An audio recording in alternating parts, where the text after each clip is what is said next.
Bienvenue à toutes et à tous à ce journal dont voici les grands titres. Les habitats victimes des inondations à Gatumba plaident pour la construction d'une digue tout en affirmant être prêts pour contribuer pour cette fin. Et un don de 100 tablettes a été accordé au ministère en charge du développement communautaire ce mardi par l'ambassadeur de la Chine au Burundi, cela dans le but d'améliorer la qualité du travail via la digitalisation. Voilà pour le sommaire.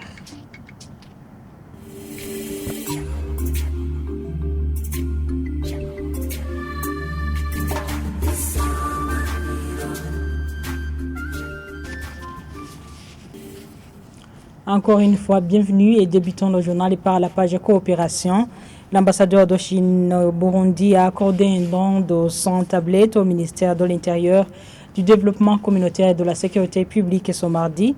C'était lors d'un point de presse. Zhao Jiangping, ambassadeur de la Chine au Burundi, estime que ce don va contribuer à rendre le travail efficace via l'amélioration de la digitalisation suivie. On va offrir des tablettes pour améliorer ou bien pour rendre la digitalisation du service. Avec la nouvelle technique, on peut rendre le travail plus efficace et aussi pour rendre service au peuple. Entre notre ambassade et le ministère de l'Intérieur, il y a une coopération de longue date, comme les relations bilatérales entre la Chine et le Burundi.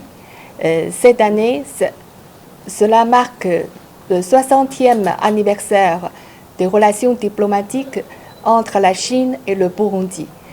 Et depuis, les deux pays, les deux peuples sont liés par une amitié traditionnelle caractérisée par un ami de tout temps qui partage les bons moments et les mauvais moments, et aussi des partenaires de tous azimuts, c'est-à-dire une coopération pragmatique dans tous les secteurs, y compris sur le domaine de l'agriculture, des infrastructures, de l'éducation, de la médecine, et aussi dans le domaine de la formation des personnes, des ressources humaines avec la police nationale du Burundi.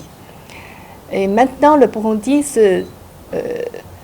travaille sur la voie du développement économique pour réaliser la vision pays émergent en 2040 et pays développé en 2060. Et la Chine s'engage à accompagner le peuple burundais, nos frères burundais, pour réaliser son but de développement. Et à présent, parlons de la gouvernance. Les pouvoirs publics, dont les administratifs et les officiers de la police judiciaire et l'Office burundais des recettes OBR, sont tous appelés à travailler en synergie pour lutter contre la fraude. Lors d'une réunion organisée ce lundi, le ministre en charge de l'Intérieur, Martin Niteretse, a été clair sur le sort du coupable. Il subira un procès de flagrance. De plus, la vente des objets saisis alimentera les caisses de l'État, et des gouverneurs des provinces présents ont émis des inquiétudes dont la réticence des magistrats. Les détails avec Clovis Nyonhou. Le ministre de l'Intérieur, Martin Niteretse, trouve que la vision du président de la République de pays émergents en 2040 et pays développés en 2060 n'est pas facile à atteindre si la fraude existe toujours au Burundi.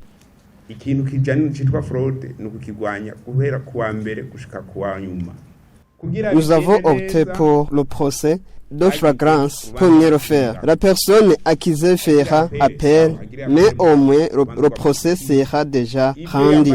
Les voitures et les marchandises impliquées dans la fraude seront transmises à l'OBR pour ensuite être vendues et l'argent ira dans le trésor public.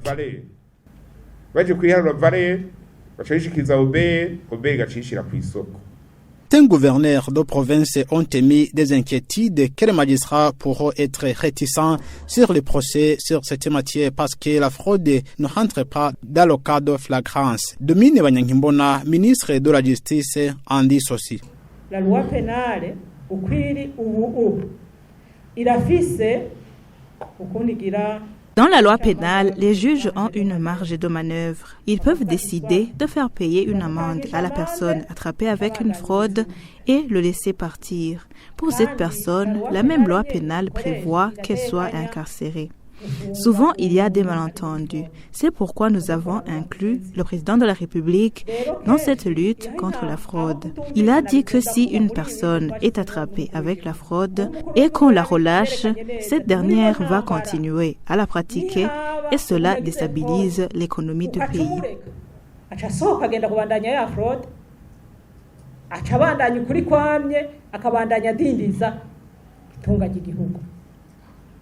Le ministre de l'Intérieur demande aux autorités administratives de lui dresser une liste de fraudeurs parmi leurs gouvernés. Et en page santé, l'Ordre des médecins du Burundi déclare avoir soumis au ministère de la Santé publique la question des départs massifs des médecins à l'étranger. Cela dans l'espoir de résoudre ce problème dans l'immédiat. Et Dr Philbert Sendeguia, vice-président de cet ordre des médecins, reconnaît les conséquences néfastes pour le pays. C'est au moment où une enquête du ministère de la Santé publique faite en 2021 montre que 130 médecins manquent à l'appel dans 80 hôpitaux sur le territoire national. Suivez. Et au niveau de l'ordre des médecins, oui, nous sommes informés qu'il y a des médecins spécialistes et généralistes qui parlent dans les pays limitrophes, même à l'étranger en Europe. Mais jusqu'à maintenant, on n'a pas encore déterminé l'effectif qui sont déjà à l'étranger. Et pour le moment, nous sommes en train de faire une cartographie des médecins qui travaillent dans notre pays, que ce soit les spécialistes et les généralistes. Et je pense que plus tard, on va donner le nombre effectif, le nombre réel des médecins qui sont déjà à l'étranger. Mais pour le moment, on n'a pas encore fait cet exercice, mais nous sommes en cours de faire cette cartographie. Et le départ des médecins, c'est déplorable. C'est déplorable parce que notre population a besoin de ces médecins spécialistes. Et comme Madame le ministre de la Santé publique a répondu au niveau de l'Assemblée générale, il a répondu en disant que c'est une question qui est pertinente. Et le ministère est en train d'étudier profondément cette question. Et peut-être plus tard, on aura une réponse adéquate en rapport avec ce départ de ces médecins. Et la page société est au rendez-vous pour boucler le journal. Les habitants de la zone Gatumba, commune Mutimbuzi en province de Bujumbura, ont plus besoin d'une digue comme assistance que d'autres aides multiformes. Ils expliquent que cette infrastructure les mettra à l'abri des inondations. Ces habitants disent être prêts à contribuer pour cette fin. Jean Mouyobokié, le chef de zone Gatumba, informe attendre l'orientation du gouvernement pour mieux gérer la situation. Le reportage d'Omer Douayo. Bama bafashije none ni gute nubu namba nubu babona yuko uburyo bwabuze nibabwira abanyagihugu bafashe leta iryo digiri kogwe. Ces habitants saluent les fonds collectés pour les assister en cas des inondations. Cependant, ils trouvent que ces fonds devraient être collectés pour l'aménagement d'une digue pour les protéger contre ces inondations. L'association des natifs de Gatumba indique que ces derniers vont bientôt entreprendre les travaux visant la protection contre les inondations à travers les travaux communautaires. Ce que nous avons constaté est que la protection de la rivière est très importante parce que si nous restons les mains croisées, ce n'est pas seulement la population ou les natifs de Gatumba qui en souffriront, mais aussi le pont de la Rusizi. Donc ce qui est très important pour le moment, c'est que nous devons mettre tous nos efforts ensemble en fait de voir comment nous pouvons disponibiliser au moins une ou des machines du genre Poquelin qui nous aideront à creuser le sable qui est dans la rivière. Pour le moment, je peux dire aussi que même les contributions sont déjà commencées. Nous avons eu l'occasion de disponibiliser un compte dans la banque BGF afin que n'importe qui sera capable d'avoir une petite somme selon ses moyens pour que la somme sera transmise sur le compte qui a été ouvert pour la réhabilitation de la rivière Rusizi. Une initiative soutenue par l'administration locale. Jean Mouyoboke, chef de zone Gatumba, affirme qu'ils attendent l'orientation du gouvernement. L'association des natifs de Gatumba sont en train de voir comment se prévenir contre l'inondation qui peut arriver de temps en temps.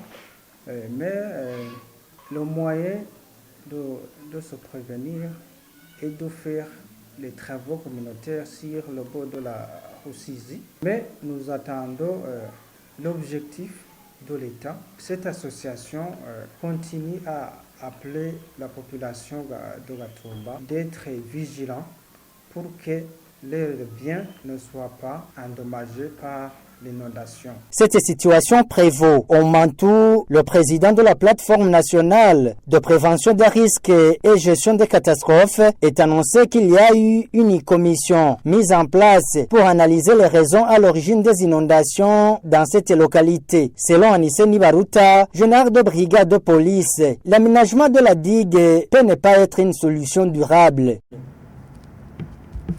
Et voilà, c'est par ici que nous mettons un point final à cette édition. Merci de l'avoir suivi. Restez branchés à la télévision Isanganiro. Les programmes continuent.